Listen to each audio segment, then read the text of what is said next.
진정한 복이란 어느 길이 사는 길인지 어느 길이 죽는 길인지 그것을 분간할 줄 아는 능력이에요. 단순히 지금 앞에서 말씀드린 것처럼 진로 혹은 내가 이 사람을 계속 만나야 되나? 연애나 결혼의 문제 혹은 직장의 문제 그리고 내가 앞으로 가야 할 길이라든지 이 모든 것들을 분간할 수 있는 능력이에요. 그게 바로 하나님께서 주시는 복입니다. 다른 사람들이 다 봤을 때 이건 아닌 것 같은데 라고 하는데 내 눈에는 그게 보이는 거예요. 이건 하나님이 열어주시는 거다. 하나님께서 해주시는 길이야. 이대로 따라가면 분명히 하나님이 책임져 주실 거야 라고 하는 그 확신이 있는 거예요.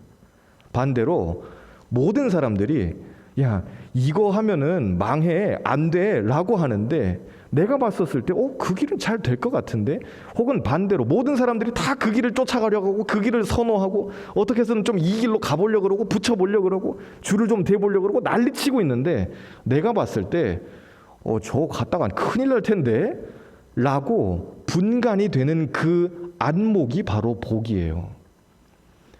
오늘 말씀에서 엘리사벳은 마리아를 만나서 엘리사벳은 세례 요한의 어머니죠. 예수님의 어머니인 마리아를 처음 만났을 때 두 이 임산부가 만나서 엘리사벳이 마리아에게 처음으로 했던 말이 그 말이에요. 너에게 복이 있다. 주님의 말씀대로 이루어질 것이라고 믿는 그 여자가 복이 있다. 마리아를 향해서 너는 복이 있다. 너는 잘 될 거야. 너는 행복한 여자구나. 너 참 대단한 여자다. 여인 중에 네가 복이 있다라고 그렇게 엘리사벳이 이야기해요. 인류 역사상 얼마나 많은 여인들이 있었어요. 우리 중에도 여자들이 많이 있잖아요. 자매들이 얼마나 많아요. 그런데 그 중에서 가장 복이 있다고 엘리사벳은 그렇게 이야기해요. 육신의 눈으로 봤었을 때 마리아는 위험한 상태예요.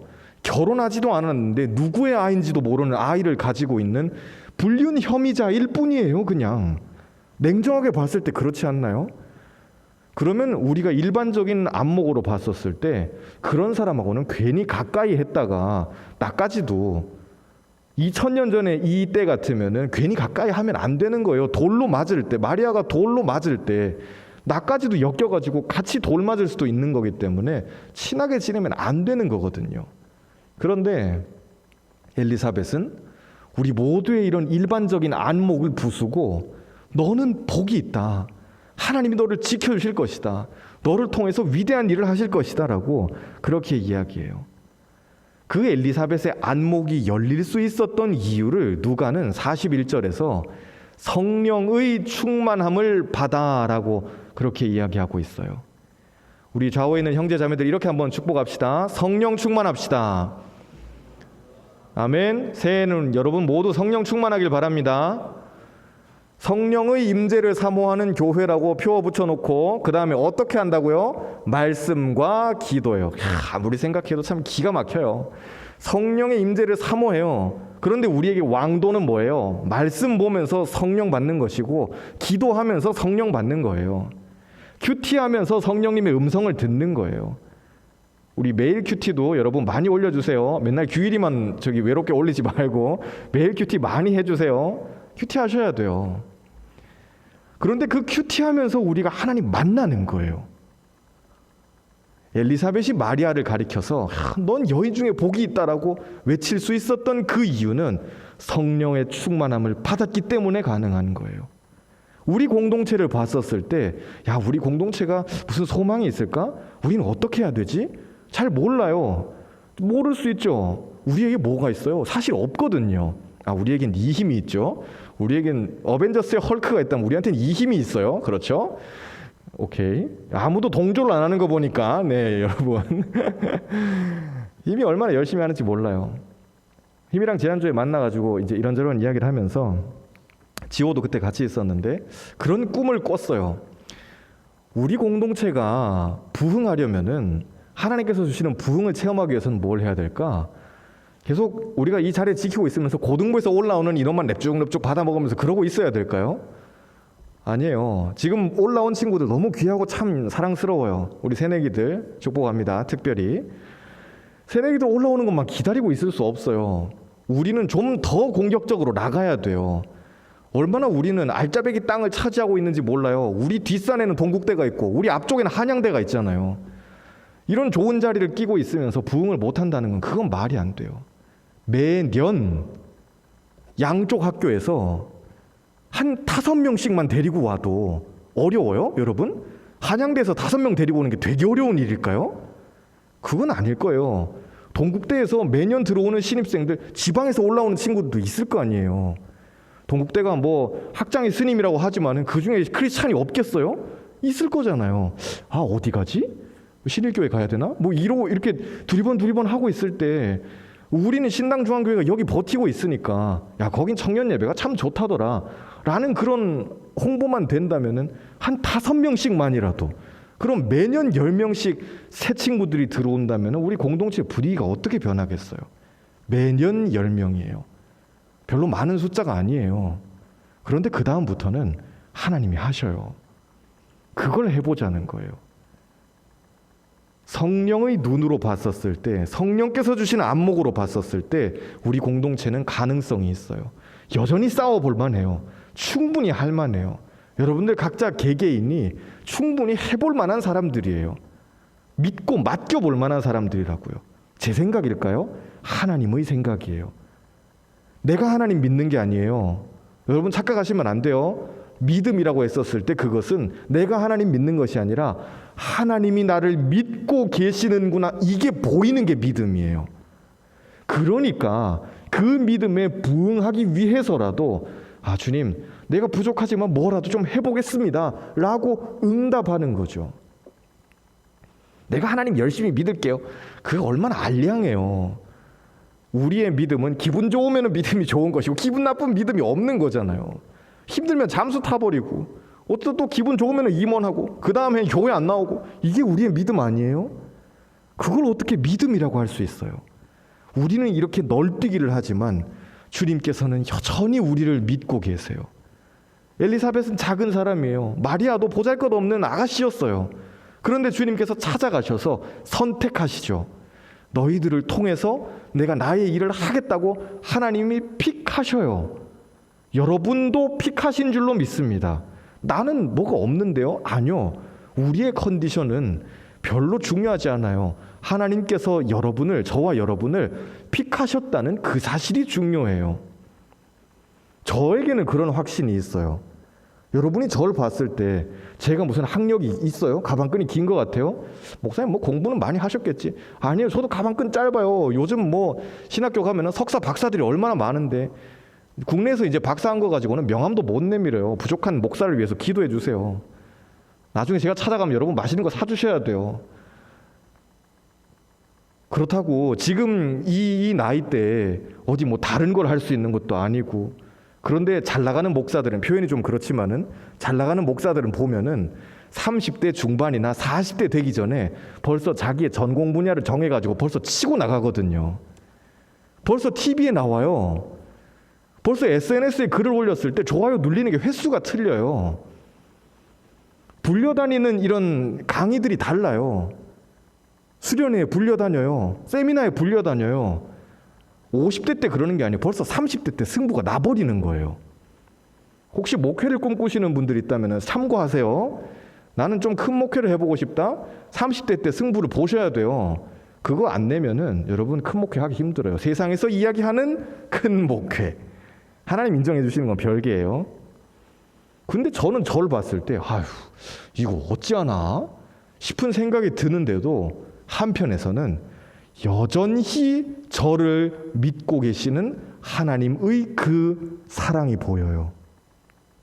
하나님은 나를 픽하셨어요. 여러분도 픽하신 줄로 믿습니다. 버리지 않으세요.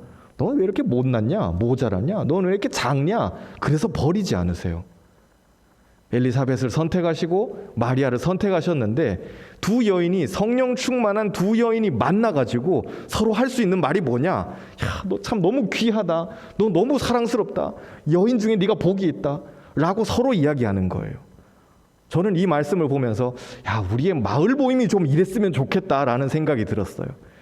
두 자매가 만나가지고 보는데 엘리사벳 뭐가 있어요? 이거 아무것도 없는 여인이에요. 나이든 그냥 할머니예요. 아이를 낳기에도 이미 나이가 든 그런 상태예요. 마리아도 평범한 아가씨예요. 그런데 둘이 만났는데 성령 충만한 두 여인이 만나니까 서로 이야기하는 게 달라요. 우리라고 다른 게 있겠어요? 우리 다 평범한 사람들이에요. 그런데 평범한 사람들끼리 만나는데 어떤 안목을 가지고 만나냐면은 성령의 충만한 안목을 가지고 만나요. 성령의 안목으로 보니까 널 봤을 때 너의 직업이 보이는 게 아니에요. 너의 지금 나이가 보이는 게 아니에요. 너의 어떤 건강 상태나 미래나 어떤 전도 유망한 회사에서 어떤 퍼포먼스를 보여주냐, 그런 것들이 보이는 게 아니에요. 하나님 나라를 위해서 네가 어떤 일을 할지 그게 보이는 거예요. 그러니까 야, 너 너무 멋지다. 나는 너를 보면서 너무 행복해. 야, 달달하죠? 나는 너를 보면서 너무 행복해. 우리 좌우에 있는 친구들 이렇게 한번 축복합시다. 나는 당신을 보면 행복합니다. 네, 한 번 더 해볼게요. 좌우에 있는 친구들 보면서 나는 당신을 보면 행복합니다. 네, 되게 막 오그라들죠? 의지를 가지고 선포하셔야 돼요, 여러분. 그런데 전 여러분 보면 행복하거든요. 여러분을 봤을 때 뭐 여러분 자체가 뭐 되게 인간적으로 매력 있거나 사랑스럽거나 그런 게 아니라 그것보다 더 하나님께서 여러분을 통해서 우리 신당중앙교회 청년부를 통해서 우리 교회에 어떤 일을 하실지가 보이기 때문에 그래요. 얼마나 좋아요. 저는 그거 생각하면 행복해요. 저를 행복하게 하는 게 뭐 다른 게 뭐가 있겠어요. 요트 빼고 뭐가 있겠어요. 진짜 복 있는 것이 무엇인지, 진짜 저주가 무엇인지 분간할 줄 아는 능력이에요. 그것이 비단 사회에서 어떤 진로를 잘 잡는 거, 되는 종목과 안 되는 종목을 분간할 줄 아는 이런 거라든지 그런 유가 아니에요. 내가 이 길로 갔었을 때 하나님이 이것을 인정해 주시는구나라고 깨닫는 그 깨달음과 이건 하나님이 싫어하시는구나, 이건 미워하시는구나라는 것을 깨달을 줄 아는 복이죠. 마리아는 찬양해요. 하나님 위대한 일을 하실 것입니다. 부유한 사람들을 다 코를 납작하게 해버리실 것이고 가난한 사람들을 들어서 하나님 높이 쓰실 것입니다 라고 이야기해요.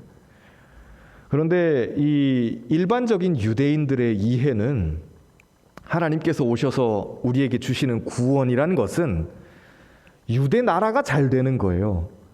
이때 지금 유대인들이 로마의 식민지 상태로 있으면서 로마가 와가지고는 세금 뜯어가고, 로마가 세워놓은 꼭두각시 왕 헤롯이 와가지고 또 세금 뜯어가고, 바리새인들이랑 사두개인들이 와가지고는 또 종교세라고 또 뜯어가고, 그러니까 일반 민중들은 도대체가 남아나질 않는 거예요.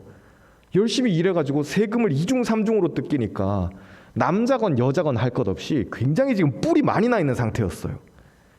그러니까 우리 청년들 또래라고 볼 수밖에 없는 이 마리아가 어떤 이야기를 하냐면은, 하나님 이제 하나님의 나라가 오는 겁니까? 하나님 저 잘난 로마를, 부자 행세하는 저 로마를, 떵떵거리고 있는 저 헤롯을 이제는 하나님이 바닥에다가 꽂아버리실 차례가 오는군요. 이제 우리의 세상이 오는 겁니까? 메시아를 통해서 라고 마리아는 그렇게 찬양하고 있는 거예요. 그런데 하나님께서는 언제나 우리가 지난 학기 때도 찬양했지만은 우리의 기도보다 더 응답하시는 하나님이에요. 여러분 기대하셔도 돼요. 내가 기도하잖아요. 하나님 요걸 좀 이루어 주세요 라고 할 때 기대하셔도 괜찮아요. 우리의 기도보다 하나님 언제나 더 응답하시는 하나님이니까. 마리아는 찬양할 때 드디어 이제 하나님 유대 나라를 회복시켜 주시는구나 라고 하지만은 그 찬양보다 더 응답하시는 거예요. 다만 여러분 기도를 하셔야 돼요. 언제나 1의 기도를 하셔야지 하나님이 2만큼 응답하시고, 2만큼 기도를 해야 하나님이 3만큼 응답하시는 것이지, 내가 기도가 빵인데 아무 기도도 안 하는데 나한테 응답하시는 건 아니에요. 그래서 우리 기도를 해야 돼요. 마리아의 찬양을 어떤 문맥이나 배경 같은 거 다 무시해버리고 보면은 약간 이 구절을 이렇게 해석하시는 분들도 있어요. 무슨 계급투쟁이나 무슨 인민해방이나 뭐 이런 식으로 오해할 수도 있거든요. 그런데 하나님의 나라는 계급투쟁이 아니에요. 빈부격차를 해결하는 게 그게 하나님의 나라가 아니에요. 하나님의 나라는 영혼 구원이에요. 지금 내 상황이 우리가 다 마리아가 돼봐요. 여러분들 다 2000년 전에 유대 사람이 돼보세요. 그랬을 때 100년 전 우리 조상님들이 어떻게 하면 조선 독립을 우리 목사님들도 많이 부르짖고 외치고 심지어 일본 사람들한테 막 테러하고 그랬던 목사님들도 있거든요. 신사참배 못하겠다. 그래서 주기철 손영원 목사님 같은 분들은 끌려가서 순교하고 차라리 꼿꼿하게 선 채로 저 일장기 앞에 절하느니 나는 이대로 서가지고 죽겠다. 끌려간 목사님들 많이 있어요. 교회가 어마어마한 핍박을 받았어요. 그건 우리가 좀 자랑스러워해도 괜찮아요. 천주교나 불교는 저항하지 않았거든요. 일장기에 고개 숙이고 국민의례 하라 그랬을 때 천주교는 저항하지 않았어요. 불교는 저항하지 않았어요. 원불교? 그때 있었는지도 모르겠어요. 기독교는 끝까지 저항했어요. 우리는 하나님 외엔 절대 고개 숙일 수 없다. 예배당에 무슨 일장기를 걸어놓고 무슨 국민의례, 예배 드리기 전에 무슨 국민의례를 하냐. 우리는 그럴 수 없다.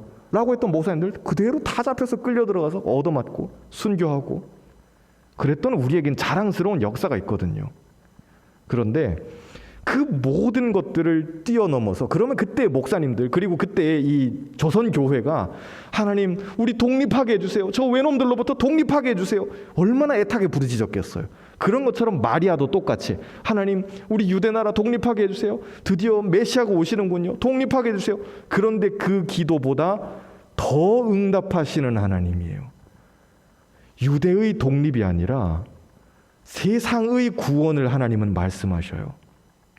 내가 기도할 때 하나님 이 상황을 좀 해결해 주세요. 내 커리어를 좀 열어주세요. 내 진로를 열어주셔요. 나의 결혼을 혹은 내 직장의 지금 문제를 내 고민하고 있는 관계의 문제를 하나님 해결해 주세요 라고 할 때 하나님께서는 언제나 그것보다 더 크게 응답해 주시는 하나님이에요.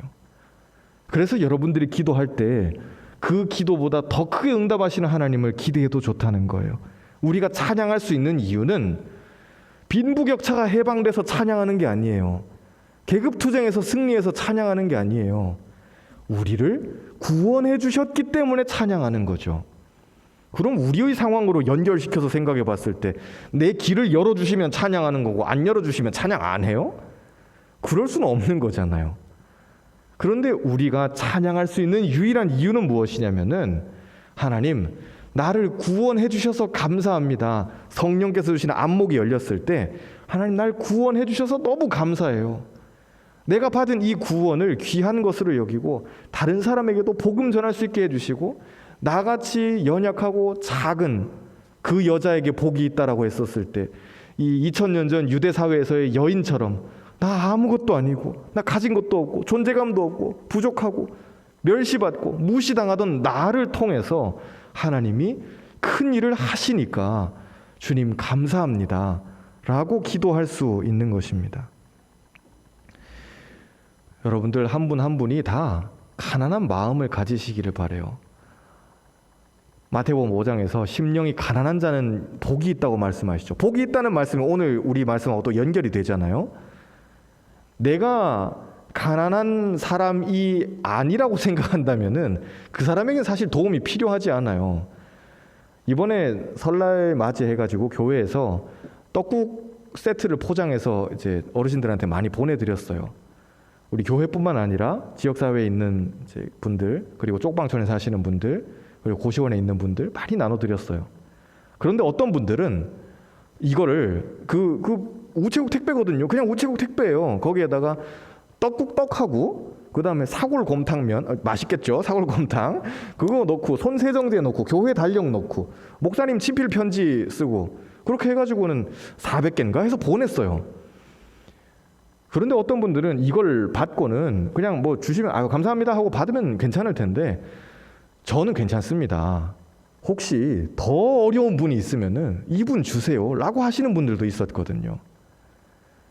하나님의 은혜가 뭔가 주어질 때 나는 뭐 내가 이렇게까지 궁하지 않은데 괜찮아요 라고 하는 분들한테는 그 선물도 쓸모가 없어요. 갈 데가 없는 거예요.